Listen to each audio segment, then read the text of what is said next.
há uma grande mística histórica sobre a mesa da ceia. A mesa da ceia, durante os anos, pelas influências pagãs históricas, ela recebe uma mística e que parece que está valorizando a ceia, mas no bem da verdade está empobrecendo a sua essência. Muitos cristãos pensam que a mesa do pão, do cálice, é uma mesa em que eles recebem algum tipo de unção, poder, alguma magnitude vem sobre eles dentro daquilo, mas eu quero insistir com vocês para nós podermos compreender o que a ceia representa de maneira real e sincera para nós. Com isso eu quero começar com um texto em Romanos 14,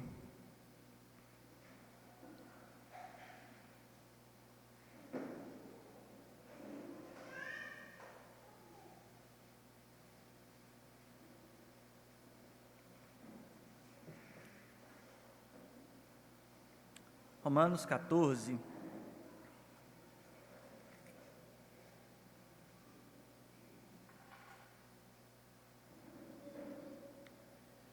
a princípio nós iremos ler somente um versículo, que é o 17.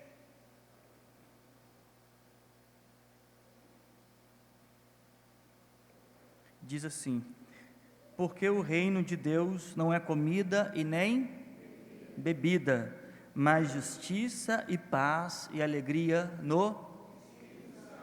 Seria possível todos lermos juntos? 1, 2, 3.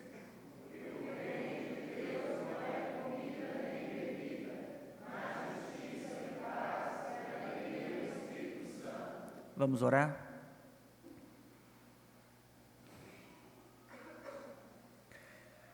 Senhor Deus,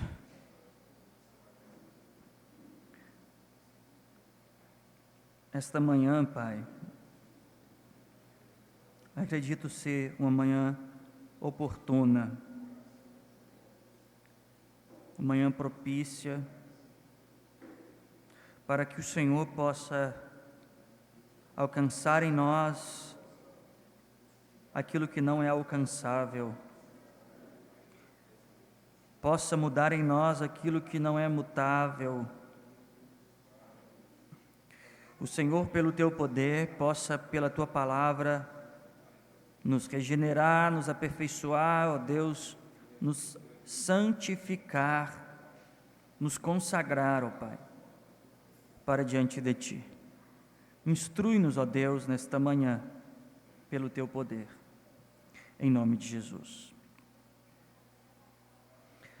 Dadas as devidas proporções do contexto do que Paulo trata no capítulo 14, que é a questão sobre o que judeus e gentios consideram como alimento, uns considerando os judeus alimentos profanos, devido à percepção que eles tinham da lei.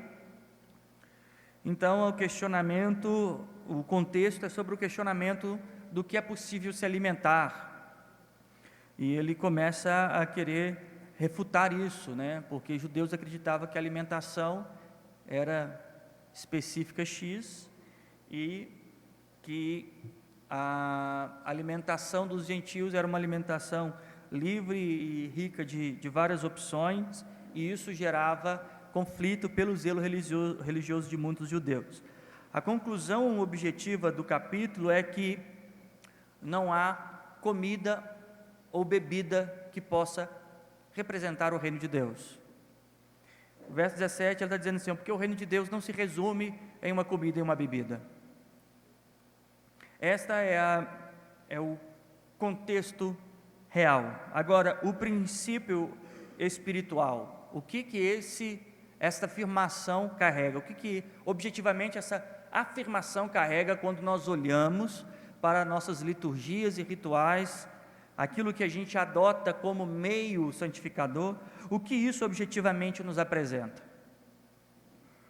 Paulo está deixando bem claro que o reino de Deus não é material. E não há nada que o homem possa produzir que substitua o reino de Deus. A Santa Ceia, ou a ceia, ou Eucaristia, qualquer nome que qualquer segmento doutrinário possa dar para isso, é uma representatividade do sacrifício de Cristo.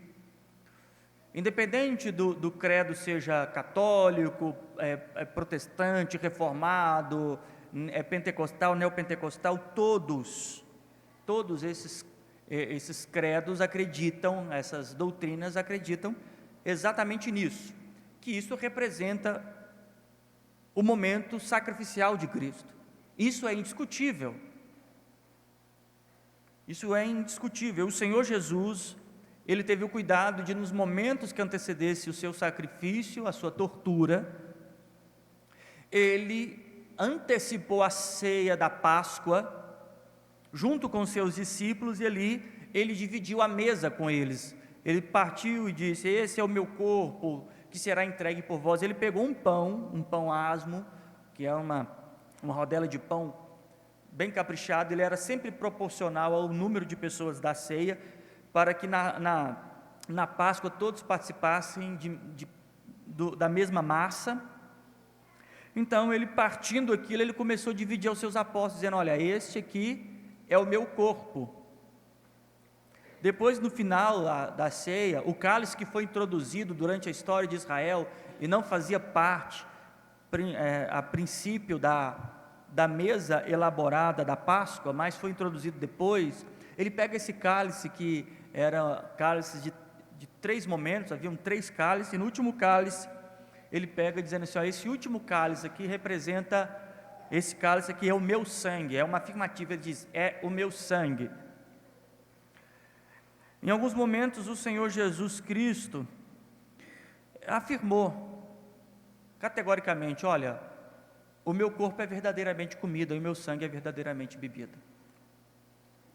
E durante a história, isso deu margem para uma teologia chamada transubstanciação, que é aquela que acredita que a matéria pão e a matéria vinho, em um momento de ordenação sacerdotal, recebe dos céus uma unção apropriada, e aquela matéria, pela fé, se converte na matéria física de Cristo, e na matéria física de Cristo em pão, e matéria física de Cristo sangue.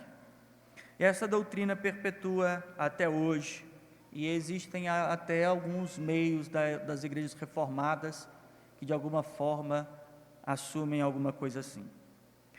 Então, entendam que eles acreditam que, porque o Senhor Jesus disse uma afirmação como: a minha carne verdadeiramente é pão. Existem algumas outras coisas que o Senhor Jesus diz. Ele diz que é como ladrão na noite. Ele nunca nos roubou. Ele disse que Ele é o caminho, e Ele não tem uma forma de estrada.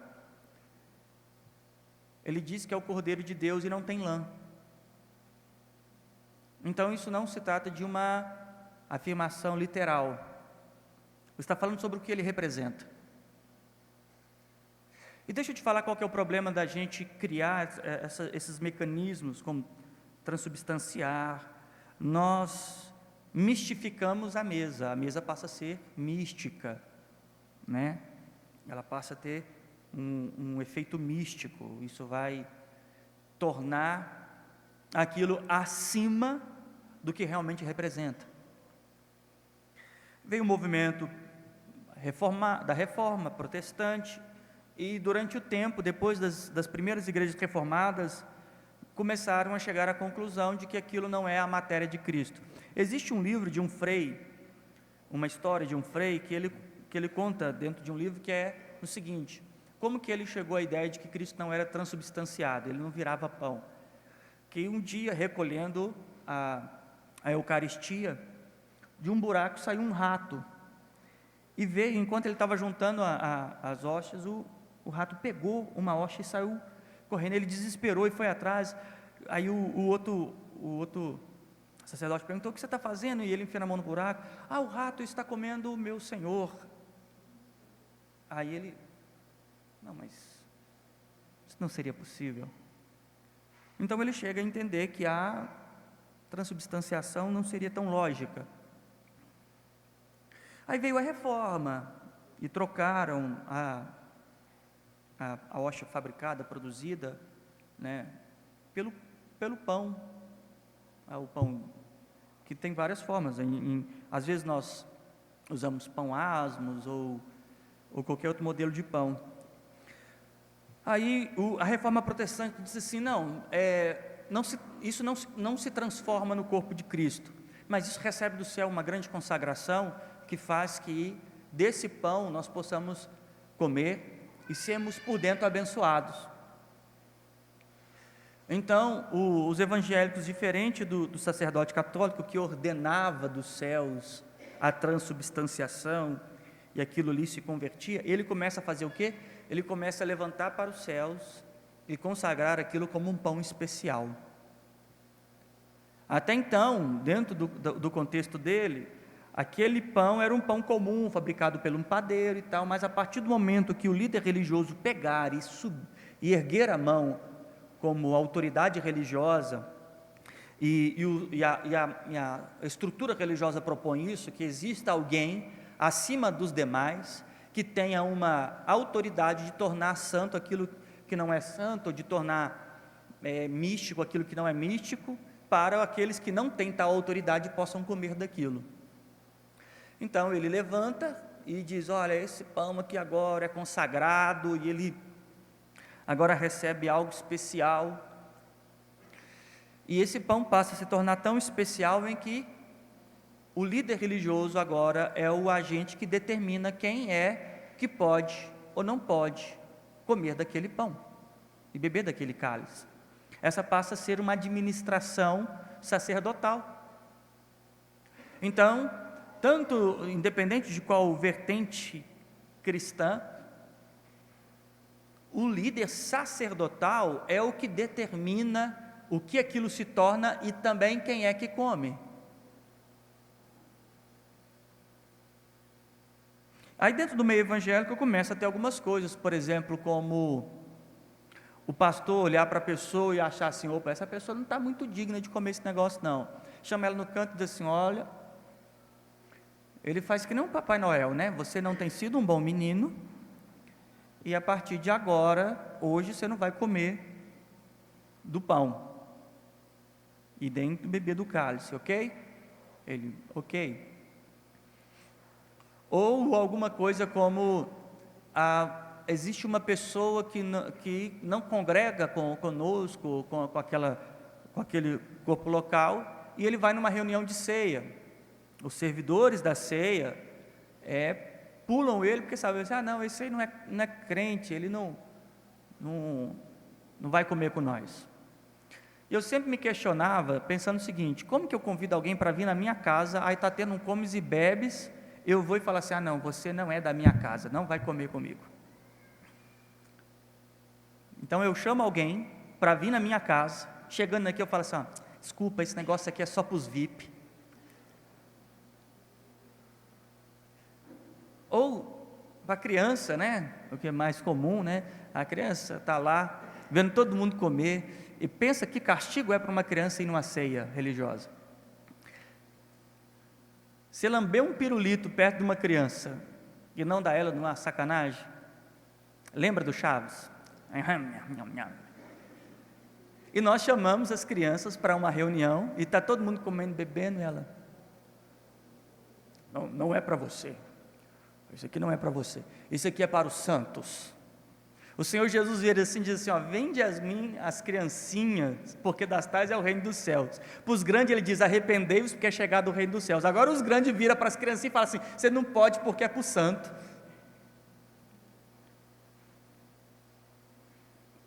Primeiro você tem que passar por uma etapa de coisas, até você poder comer essas coisas. Você é menina ainda, você vai crescer, tal. Aí você vai se tornar digno de comer essas coisas. Aí o Senhor diz, digno é ela do reino dos céus. Vocês têm que se arrepender e se converter. Então, eu ouvirei dos céus, aí perdoarei os vossos pecados. Então é sobre toda essa lógica, e sem contar o seguinte, Existe mais. Como o sacerdote religioso, diferente do sacerdote católico, não acredita na transubstanciação, mas acredita na santificação do pão, o que ele faz? As pessoas começam a ter o receio de comer o pão. Por quê? Porque às vezes elas não se acham que estão muito bem, aí está chegando o momento da ceia, a semana da ceia, o casal começa a pedir perdão um para o outro de uma forma superficial. Você me desculpa aí qualquer coisa que eu te fiz, eu não sei se eu te fiz mal, mas você já me perdoa aí. Você também me desculpa aí, está fechado? Está fechado, está desculpado. Aí vão para a ceia, comem, porque agora estão com aquela ideia de que não, eu consertei lá, não tem problema nenhum. Às vezes eles têm sistemas de jejum e oração durante a semana toda, porque no final de semana é a ceia, então eles ficam ali, e lembra muito o judaísmo, né, que de ano em ano tinha que sacrificar animal, aí terminava aquele sacrifício, voltavam para a mesma vida. E quando estava aproximando o dia de sacrifício, ficava aquele monte de consagração para ver se Deus aceitava o que a gente estava fazendo. E é toda essa a realidade, porque fizeram do reino de Deus comida e bebida. De alguma forma, eles fizeram que esse princípio espiritual fosse visível. Olha, fizeram do reino de Deus comida e bebida. Então as pessoas vivem a vida que têm, falam as coisas que falam, vivem em secreto a vida que têm, ou são arrogantes, hipócritas, amantes de si mesmo, inúmeras coisas, mas elas atendem o regimento litúrgico, e elas cumprem isso assiduamente. Isso gera para eles, sabe o quê? Um conforto psicológico, porque eles cumpriram alguma coisa. Assim como aquela pessoa que no sinal do trânsito acha que fez um grande papel social na hora que ele dá moeda para o cara lá, né? Tem gente que acha que fez a parte dele com a sociedade. Ele está lá, parou o carro, aí alguém abaixou o vidro, me dá um trocado, ele vai dar o trocado. É com Deus, meu filho, eu e a minha vida social, fazer meu serviço social. Chega mais para frente, ele vai extorquir alguém, ele vai mentir, ele vai vender alguma coisa com juros abusivos, e aí vai. Mas ele acha que fez o papel social porque ele deu aquele dinheiro. Da mesma forma, são os cristãos quando se trata da ceia. Eles vão à reunião de ceia, fazem um esforço para tornar aquilo mais aceitável possível. A oração dele é mais para se convencer de que ele pode comer alguma coisa, do que convencer a Deus de que Deus o deixe comer alguma coisa. O esforço intelectual, emocional, ou, né, entre aspas, até seu esforço espiritual, é para que ele se convença de que ele pode comer aquilo. Então essa é toda a lógica, e o que o apóstolo Paulo, ao contextualizar aqui, né, nós sabemos que sobre o contexto é como os gentios se alimentavam, e como os judeus se alimentavam, e como os gentios se alimentavam, mas ele está deixando bem claro, olha, o reino de Deus não se resume, ou não se condensa a comida e bebida. Então entenda que o reino de Deus é mais do que comida e bebida. E se o reino de Deus é mais que comida e bebida, e a nossa reunião está em torno de uma comida e de uma bebida hoje, a nossa reunião é mais do que isso. Ela precisa ser mais do que isso, ela precisa ir além disso. A ceia precisa ir além do comer e beber. Me faz lembrar em 1 Coríntios 11, que Paulo está exortando os irmãos, por causa de sua reunião de comida e bebida, dizendo assim, olha, vocês estão comendo de uma forma muito indigna. Na ceia deles havia o pão, havia o cálice, havia o que foi proposto, mas o objetivo final não era alcançado. Vamos comigo aí.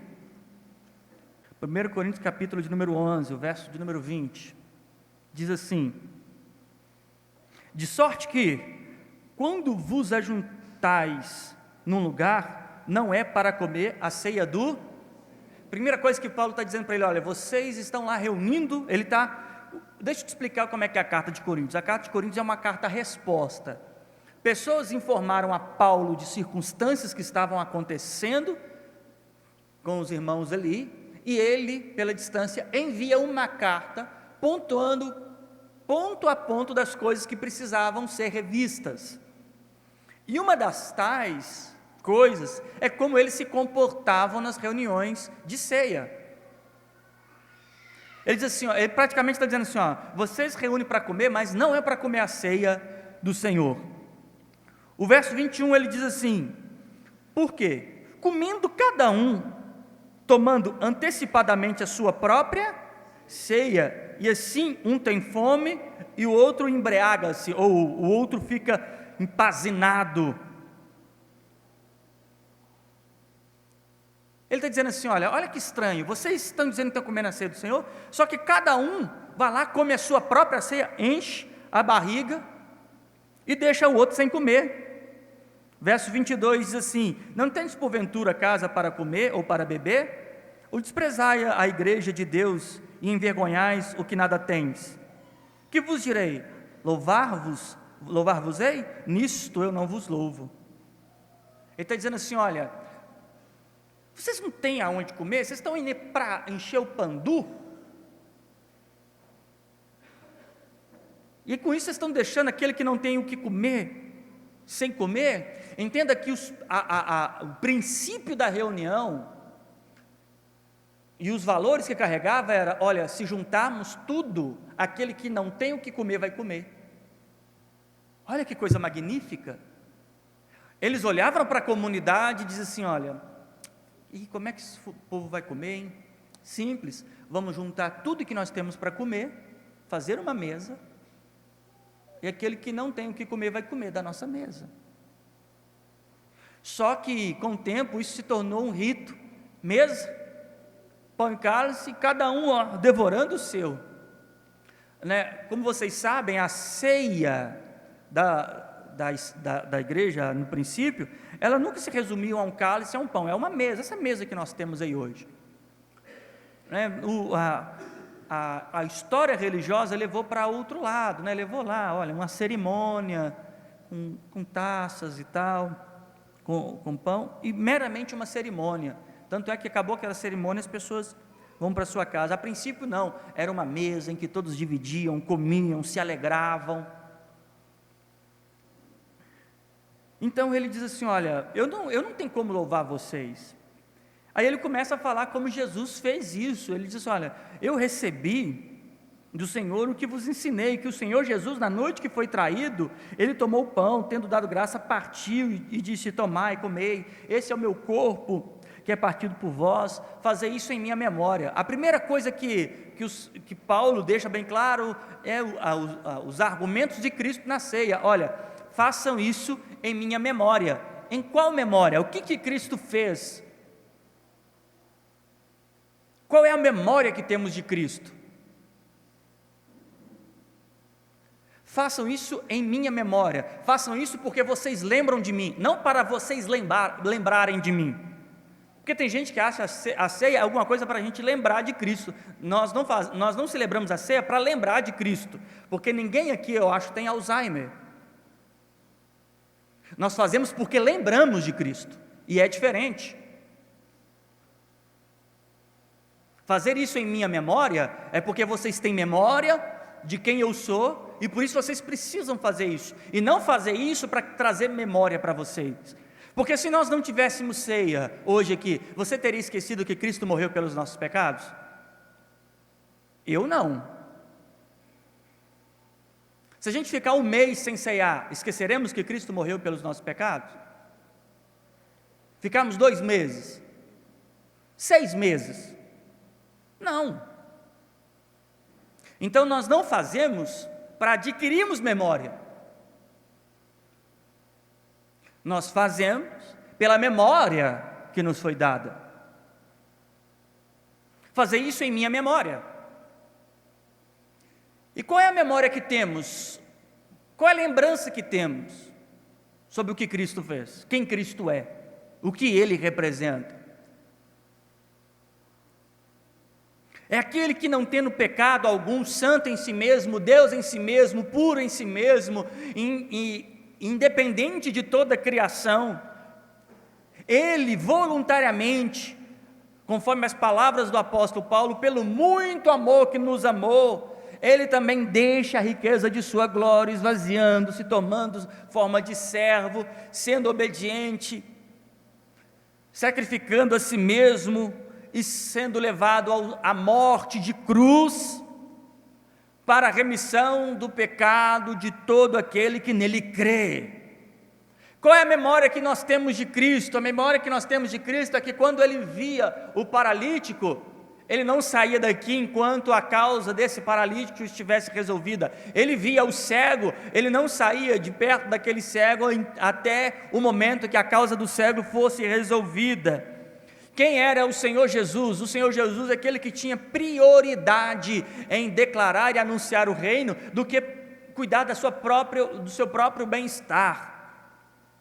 Qual é a memória que nós temos do Senhor Jesus Cristo? É que enquanto estavam todo mundo dormindo, Ele estava chorando e orando pela alma daqueles que estavam dormindo.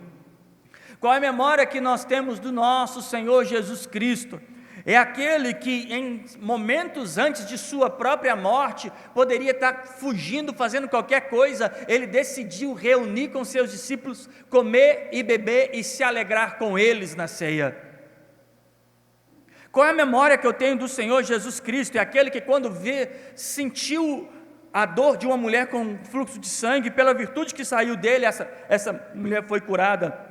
É aquele que atravessou toda uma região para chegar 3 dias depois do velório de seu amigo, para bater na porta do sepulcro e falar assim: aqui, vem, levanta, vamos embora.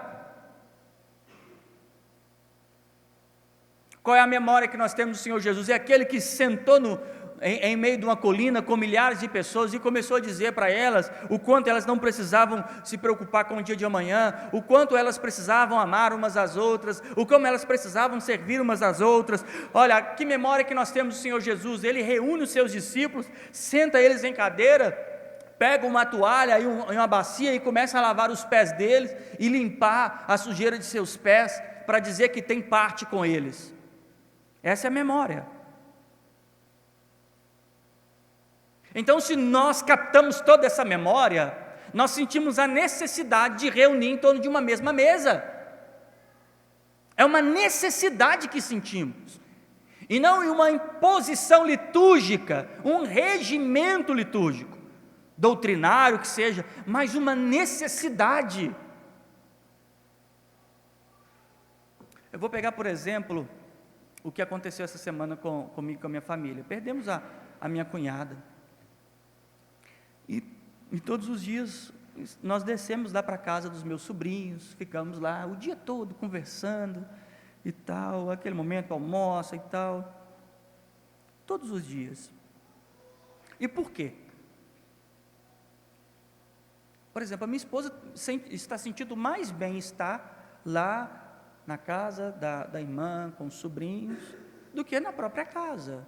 Em casa sente um vazio, lá sente a empatia com os sobrinhos, com as irmãs, e ali é como se a memória de quem fosse a minha cunhada eu levasse a isso. Ela não tem que se esforçar para ter o desejo de estar lá, ela quer estar lá, porque alguém faltoso deixou entre eles o desejo de estarem juntos. E esta é a matriz da ceia. E eu estava deitado e pensando e dizendo, como que as pessoas poderiam amar estar na ceia? É se eles identificassem o valor de quem morreu.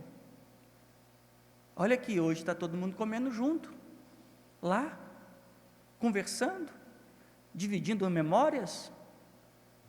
Por quê? Porque alguém que representava valores ali, não está ali.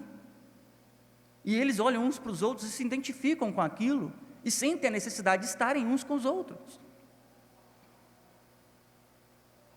Eles não fazem isso para ter memória, eles fazem isso porque têm memória. Assim deveria ser a ceia. Nós não temos que reunir para tentar fazer algum ritual santificador, um pão, vem alguma coisa do céu, que nem se fosse um raio e entra naquele pão e a matéria vai convertendo em alguma coisa, aí todo mundo come aquilo e comi alguma coisa santa, agora eu vou para casa. Não deveria ser um olhar de alguém que tem memória do que Cristo é, do que Cristo fez, e falar assim: olha, eu preciso estar entre eles, eu preciso falar disso entre eles, a gente precisa comentar sobre isso, a gente precisa fomentar esse momento um pelo outro, assim como o ente querido que se foi, e os familiares anseiam por estar ali. Isso precisa ser essencialmente motivação da ceia. É isso que significa fazer em memória. Eu tenho memória do que Cristo fez para mim, a minha mente trabalha em torno disso, o meu coração está em torno disso, então tudo, absolutamente tudo que possa me convergir para mais exposição diante desta memória, eu me dedico. É por isso a mesa. É por isso que ele propõe isso. Aí depois que ele fala sobre o pão, sobre o cálice, no verso 27 ele diz assim, 1 Coríntios 11, 27, porque qualquer que comer este pão, ou beber este cálice do Senhor, indignamente, será culpado do corpo e do sangue. E o que seria tomar e comer indignamente? Primeira pergunta que eu digo assim, quem entre os homens é digno? Quem entre os homens é digno de alguma coisa diante de Deus? Será que existe na humanidade dignidade, merecimento? Não há. É Ele que nos faz digno de alguma coisa. E o que seria essa capacidade de ser indigno? O verso 21 diz que aqueles que estão comendo a própria ceia, da maneira que acha melhor. Basicamente é o seguinte: você acredita que acontecia assim? Eles entravam para uma reunião, cada um pegava a sua comidinha, a sua bebidinha, comia e bebia, depois indo embora? Olha que absurdo!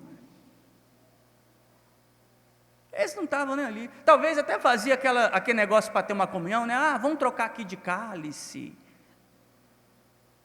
Senão hoje eu tive um momento de comunhão, nós trocamos os cálices, né? Foi uma coisa maravilhosa, com um fundo musical, foi uma coisa linda. Mas no final das contas, estava cada um no seu lugarzinho, comendo e bebendo a sua comidinha. E voltavam para casa com a cabeça assim: não, comemos alguma coisa santa. O sacerdote consagrou, não é possível que não é santo. O que é comer indigno? Ele diz assim, ele come culpado do corpo e do sangue, ou seja, não há uma vida de confissão de pecado. Mas aí, quem vai examinar isso? O verso de número 28 diz aí, o que diz? Examina-se, pois, a si mesmo. Então, não é um líder religioso que examina quem deve tomar ou quem não deve tomar. Vamos pegar, por exemplo, o Senhor Jesus estava com 12 na mesa. Ele sabia que já tinha feito besteira. Ele deu para os 11, esse é meu corpo. Você não, mané, você me vendeu. Agora para você, que vocês é bom. Ele não. Ele é ruim, me vendeu. Não vai comer da ceia. Se Jesus não negou a Judas, quem é um líder religioso para negar a ceia para alguém? Se eu faço alguma coisa que nem Jesus faria, eu estou me colocando acima dele. Aí perguntaram, quem é que te trai? Ele diz assim, aquele que não vai ter trabalho nem para mastigar. Eu vou molhar o pão dele, e o pão dele vai ficar macio. Eu não quero. Todo mundo está achando que Jesus está dando sinal, né, para os discípulos. Aquele, escrito aqui, que eu molhar aqui, tá? Presta atenção. Eles acham que ele está dando sinal para os discípulos. Não. Ali ele está dando um ensinamento e não um sinal. Ele está dizendo, é alguém que eu estou facilitando a vida dele. Tanto é que no final, olha, se você tem algo para fazer, faça logo. Ele não falou, pega Pedro de porrada. Mano, Não, ele falou, faça o que você tem que fazer. É aquilo que eu vou facilitar a vida dele. É isso que nós deveríamos aprender quando no nosso trabalho tem pessoas que não facilitam a nossa vida. O que legitimamente provaria que participamos de uma ceia é que nós facilitamos a vida dele. Se alguém nos odeia, nos trata mal, nós deveríamos facilitar a vida dele, não dar instrumento para que ele nos odeie mais e nem nos trata mais mal. Como fazendo isso? Tratando bem. É aquele que lá no seu trabalho te odeia, você serve ele o café. Pergunta se ele está precisando de alguma coisa. Estou saindo, você precisa de alguma coisa? Não quer nada não, se precisar eu estou aí.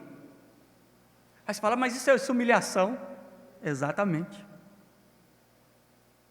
Exatamente. Isso é humilhação. E é isso que prova o reino de Deus. E fazer isso de um bom coração, olhando o outro como fraco. É isso que eu aprendo com a ceia. Para mim não faz sentido nenhum uma matéria feita por um padeiro, por uma indústria confeiteira, não faz sentido nenhum pegar isso e fazer disso uma coisa espiritual. Mas quando eu olho para as Escrituras, eu vejo o que o Senhor Jesus diz lá em João 6, eu que sou o pão que desceu do céu, eu não sou o pão que saiu do padeiro, eu sou o pão que desceu do céu, eu não vim da indústria fabricante de alimentos espirituais, eu sou um pão que desceu do céu, e todo aquele que comer e beber de mim jamais sentirá fome ou sede. Sobre qual aspecto ele está dizendo? Ele é a nossa ceia. E como que ele é a minha ceia? Eu me alimento de tudo que ele é, de sua obra, de seu ensino, de sua percepção de vida, tudo aquilo que ele é me atrai, e eu me alimento dele. Eu como de sua vontade, eu como de sua doutrina, eu como do que ele fala, eu como de como ele vive, eu absorvo isso, isso gera em mim nutrição.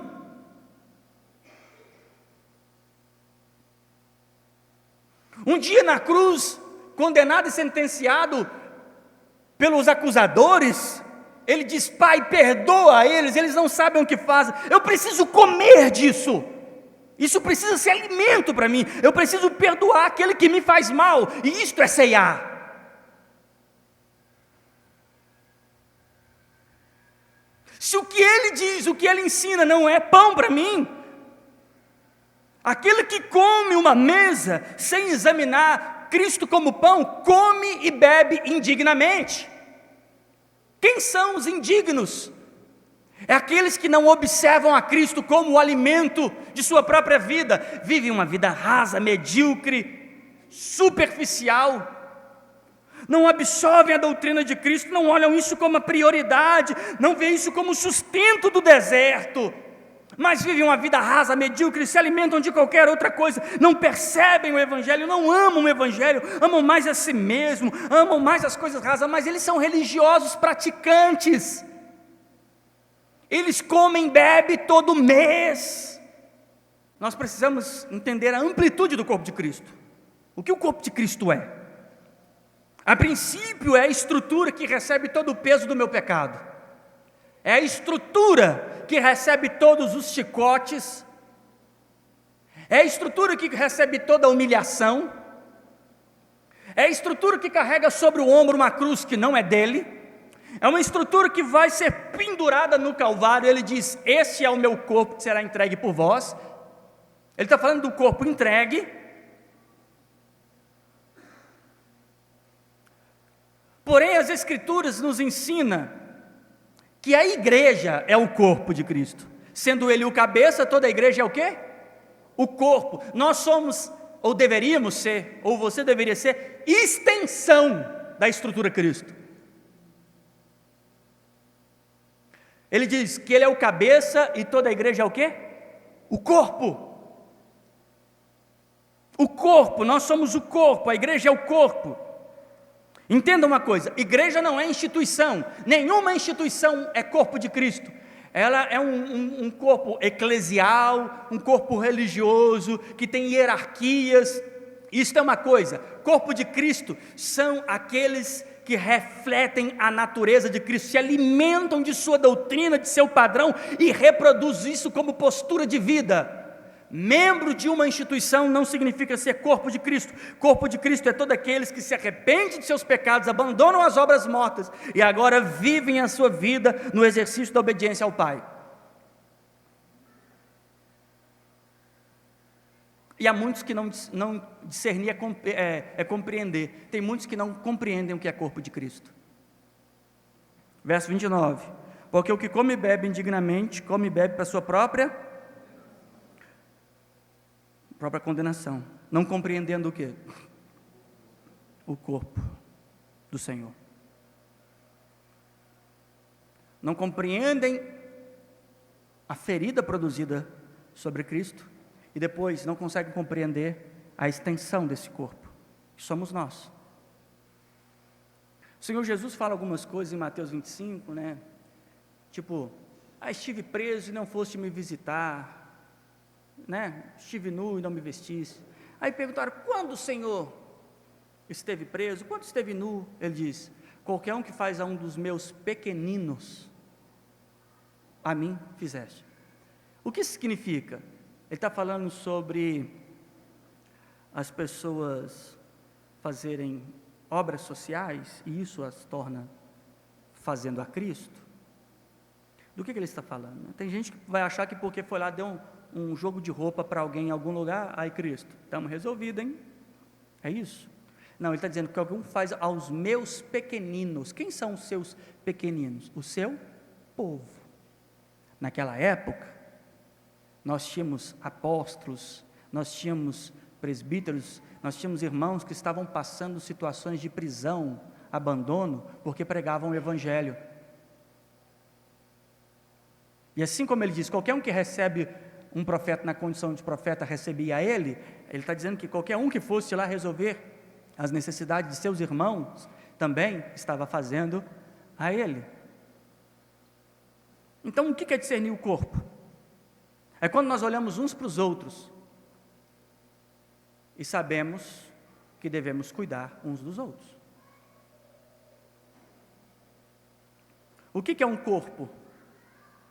Um corpo é quando membros, Paulo vai dizer, né, interligados, ajustados, criam uma estrutura que se sustenta, uma estrutura que se mantém. Isso é um corpo. As pessoas acham que elas frequentam uma denominação, uma religião, alguma coisa, estão lá, sentam lá em toda reunião, né? Já está ali sentadinho, a cadeira dele já se chama pelo nome, mas vem cá, eu estou aqui, é aqui que você senta.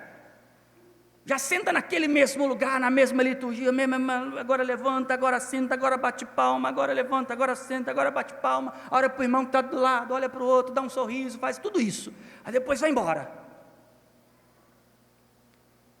Eu tenho dito para os irmãos que operam na congregação que é totalmente diferente as pessoas que congregam no auditório para aquelas que são um corpo em Cristo.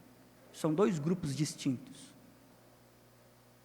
Um corpo está preocupado uns com os outros. Um corpo intercede, um corpo alimenta, um corpo acompanha, um corpo assiste, um corpo participa.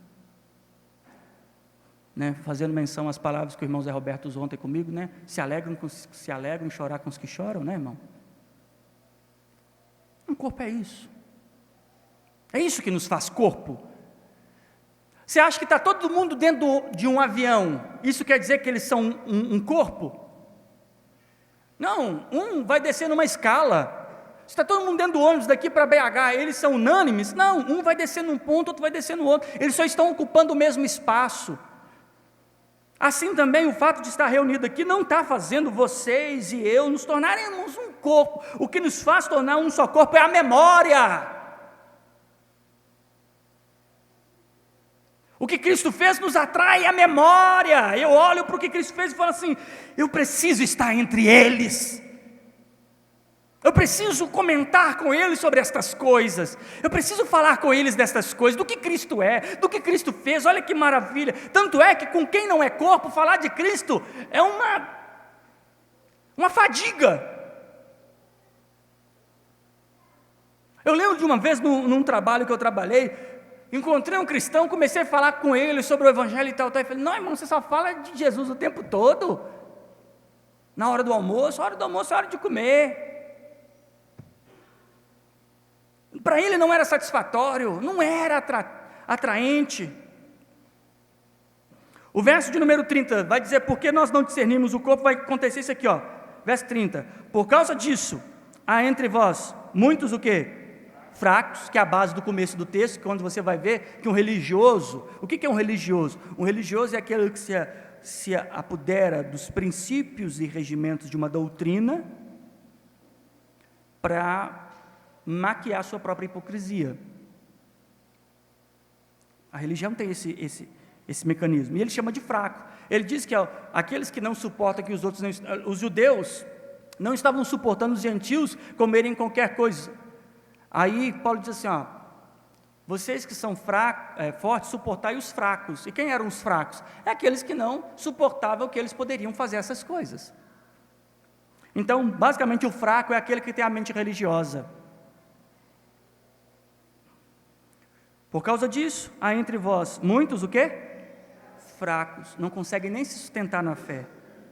Ele é bom para dizer como é que os outros estão ruins, mas se você ficar com ele um dia, você vai ver o quanto capengado ele está. Doentes, e aqui é todo tipo de doença, a doença que possa ser física, mas a principal doença é a doença da consciência. Uma mente doente, um coração doente, e outros, e muitos do que dormem. O que são aqueles que dormem? Lembra das 10 virgens? Quem são os que dormem? É aqueles que pararam no ponto, não tem aperfeiçoamento mais, não gera maturidade, não gera conhecimento, ele não gera papel no reino, ele está ali, como se fosse uma pessoa dormindo, não tem efeito nenhum. Toda a experiência dele, da pessoa que está dormindo, é só de sonho. Uma pessoa que está sonhando, ela pula de paraquedas, ela corre de dinossauro, ela faz qualquer coisa, mas nada daquilo é real. Os que dormem são exatamente assim. Eles estão vivendo de fé em fé, eles estão servindo a Deus, mas nada daquilo é real. Eles estão estagnados, omissos. Tem cristão que a vida dele, ele dorme tanto que ele nem te cumprimenta mais com a paz do Senhor. Ele faz assim, ele está dormindo. E é interessante que é como se, e eu vou te dizer que esse sono é o sono de doente. Deixa eu dizer, sabe qual que é o sono de um doente? Tem um nome na ciência que chama coma. Belisca uma pessoa em coma, sacode uma pessoa em coma, grita com uma pessoa em coma. Qual que é a reação que ela vai ter? É por isso que eu posso gritar, esbravejar, balançar o microfone e dar tapa sobre o púlpito, se esse que não discerne o corpo de Cristo está em coma.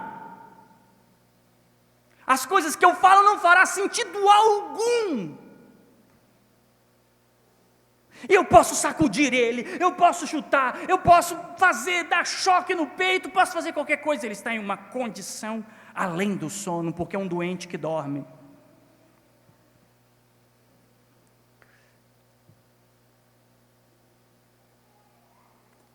O verso 31 diz assim, olha: porque se nós julgássemos a nós mesmos, não seríamos o quê? Julgados.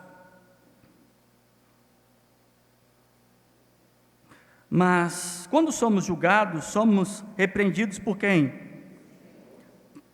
Para não sermos condenados com o mundo. Ele está dizendo, olha, estou dando essa exortação para vocês, não precisava dessa, ele dizendo para eles, vocês não precisavam, vocês precisam avaliar vocês mesmos. Se vocês avaliassem vocês mesmos, não ia ter ninguém para avaliar vocês. Mas isso aqui é um instrumento que o Senhor está usando para que vocês possam pensar melhor e não sejam condenados.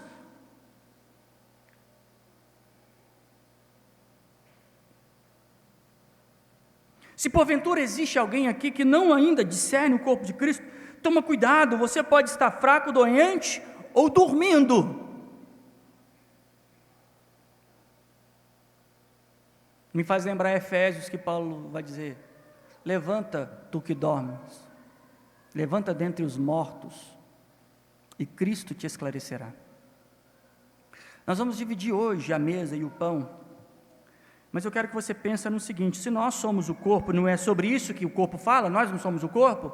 Sim ou não? Nós somos o corpo. Olha aqui, 1 Coríntios capítulo de número 10.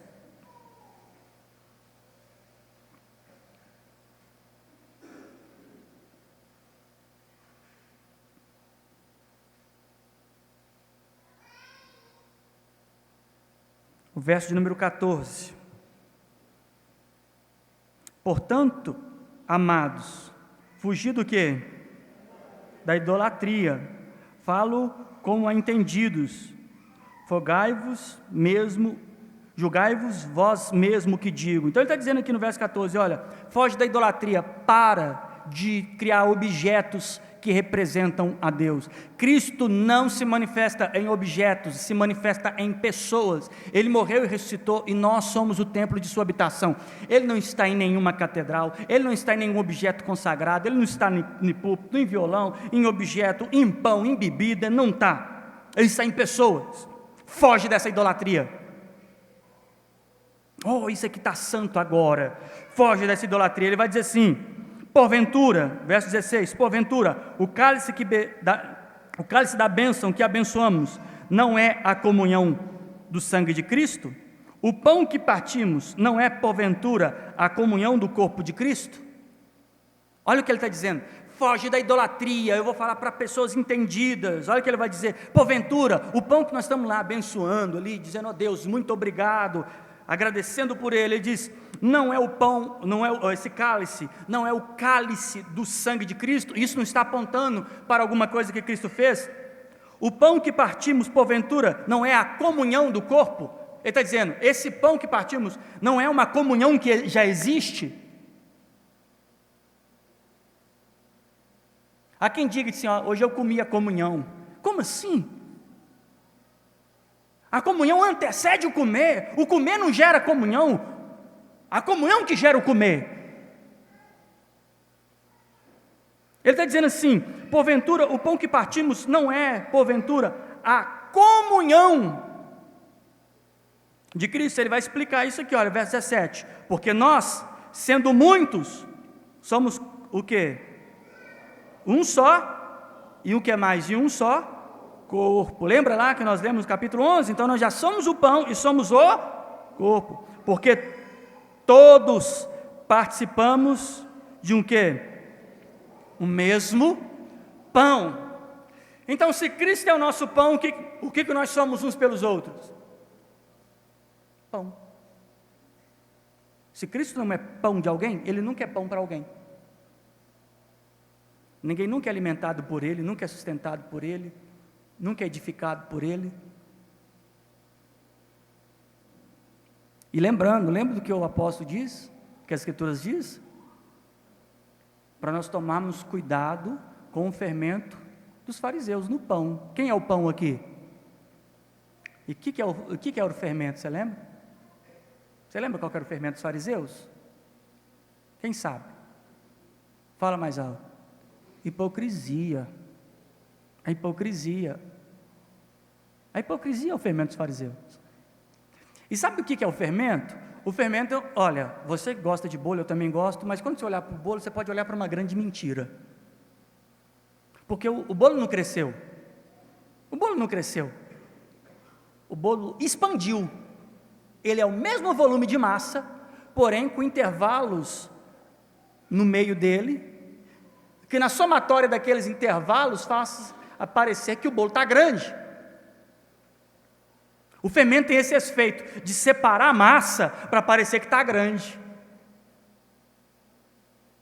É isso que o fermento faz. Então, quando nós olhamos para o bolo, você olha para uma deliciosa mentira.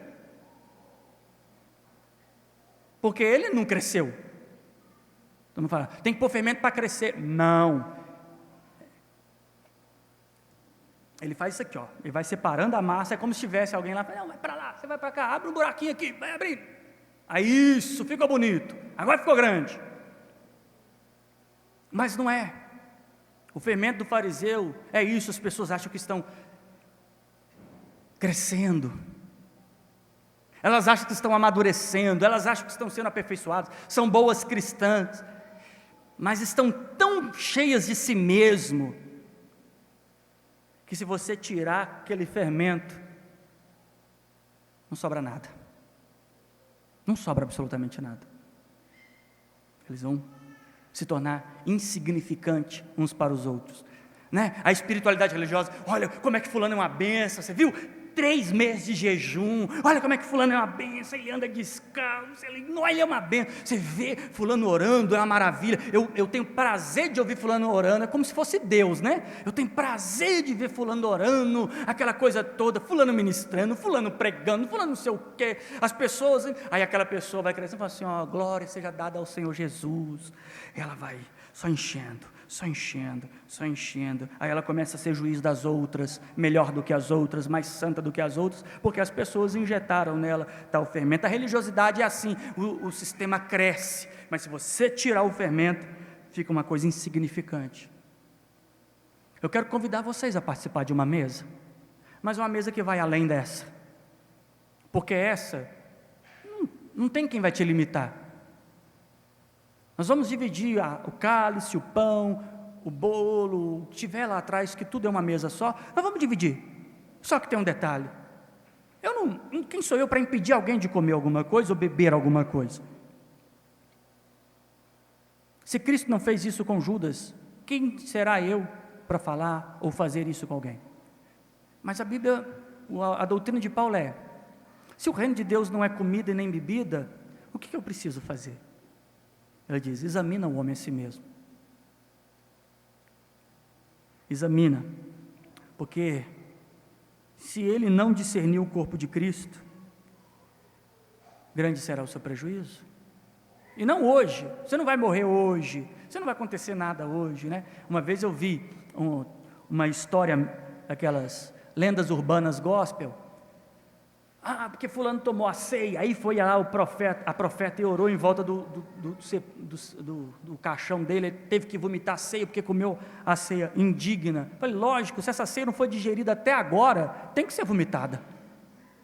Se o cara ficou internado, morreu, e a ceia está na barriga ainda, está descoberto o problema porque ele morreu. Mas é porque espiritualizou, não, se você não discernir o corpo de Cristo, a obra de Cristo, você vai morrer aos poucos. Sabe o que vai acontecer com você? Você aos poucos vai começar a ficar fraco, porque você não discerne a obra de Cristo. Aí você vai começar a ficar doente, aí daqui a pouco você está em coma, e não há nada que possa fazer. Aí você fala assim, gente, você viu fulano pregava, fulano cantava, fulano fazia isso, hoje você fala para ele, é como se falasse nada para ele, aquilo nem entra na cabeça dele.